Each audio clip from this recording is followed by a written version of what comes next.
Hey you guys, what is up? Welcome back. Today we are going to be doing a little demo try-on review for a 5-star foundation, which I can't believe. On Sephora and Ulta it has pretty much 5 stars. That foundation is the Hourglass Ambient Soft Glow Foundation. This was a pretty penny, so I'm going to be a little bit sad if it doesn't work out for me, but I have very high hopes. So if you're curious to see how this foundation will perform on skin with oil, texture, and big old pores, let's go ahead and get started. Now I do have a sponge and a brush on hand to try out this foundation. This is the e.l.f., I forget what it's called, it's just the e.l.f. sponge, and then this is the Real Techniques Expert Face Brush. It's what I use all the time for foundation. Very good. And we're just gonna get started. I am gonna put this on my palette, not directly on my face, just because I wanna look at it. There are no directions on this foundation. It just says, oh, there are. After applying primer, apply foundation to the center of face and blend outward using the Ambient Soft Glow Foundation brush. So it tells you to use a brush. Gently buff into skin and build until desired level of coverage is achieved. So we're gonna start with a brush, I guess. I do wanna follow the directions just because if you don't, sometimes the product doesn't work the way it's supposed to. I'm gonna just put one pump. It's thick. It's moving, but it's barely moving as I like tilt it and stuff. You know, if it's super thin, it'll be completely like water and super runny, but this one it's pretty thick, which I'm okay with, honestly, because I need a lot of coverage. I'm just gonna use my finger to apply it right here. And we're just gonna go right in. So far, the coverage is there. My nose is like where I really see if a foundation is full coverage because it is very, like there's a lot of hyperpigmentation there. It is oxidizing. I had the foundation like stick by Hourglass and that oxidized when I used it, so I'm curious if this is gonna be like the same thing. So the last time I checked, this had like 5-star reviews. This foundation and the Patrick Ta foundation, I'm just gonna like drag this down because like I said, my tan is quite patchy. But yeah, the Patrick Ta and this foundation both had 5-star reviews. So I was like, which one should I get? I didn't know which one to get, and I decided to do this one because I was really curious about it. I'm kind of scared of the Patrick Ta one, even though I know I shouldn't be. So this is definitely covering. It reminds me a lot of the Luminous Silk foundation because it's covering, but it doesn't look like foundation. It looks like your skin. Still see my pores, but my skin doesn't look that bad. I'm gonna do this side of my face with the brush, and then I'm actually gonna do a sponge just so I can see, like, if I use a sponge, how different it's gonna look. I'm leaving underneath my eyes open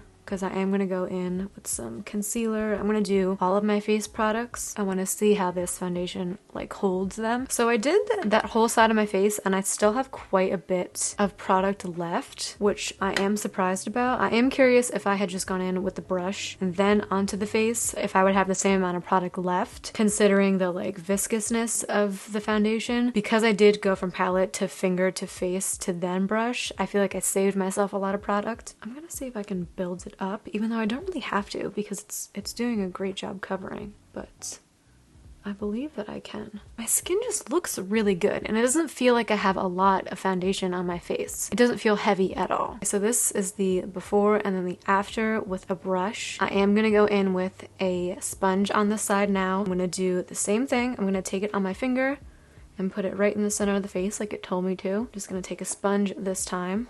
It is a damp sponge just because I prefer my sponges damp. I know that there are some people that don't do that. So I'm gonna go on my nose. And it still did cover, even though I'm using a damp sponge that can soak up a lot of product. It still covered my nose. Being light-handed with this sponge. My jaw is always where I have issues. Like it looks kind of bare.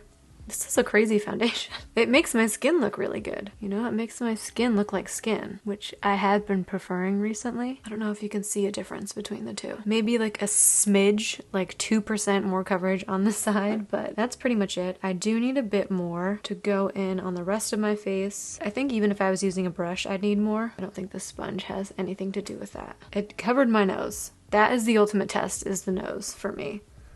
Because that's where I have the most issues, as well as my jawline, but my nose is like super red and has a lot of hyperpigmentation to it. So if it can cover my nose, it can do anything.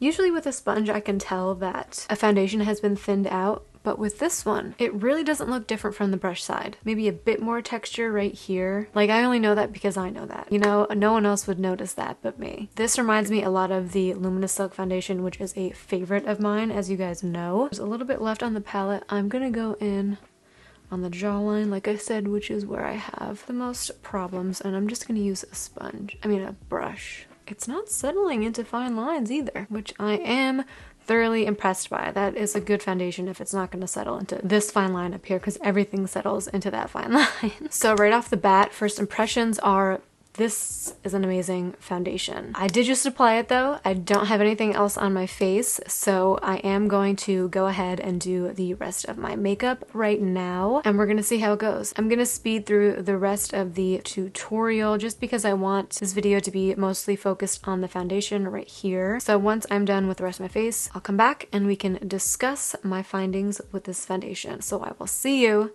in just a second.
Alright you guys, so I did the rest of my face real quick. My final thoughts on this foundation are, this is worth every star that it has on Sephora, on Ulta, on Hourglass. This is an amazing, amazing foundation. My skin is so blurred. Everything looks so good on top of it. I am curious to see the longevity of it, just because I don't have the time to test that out today. I have a few other things and a few other videos that I have to film, but so far so good.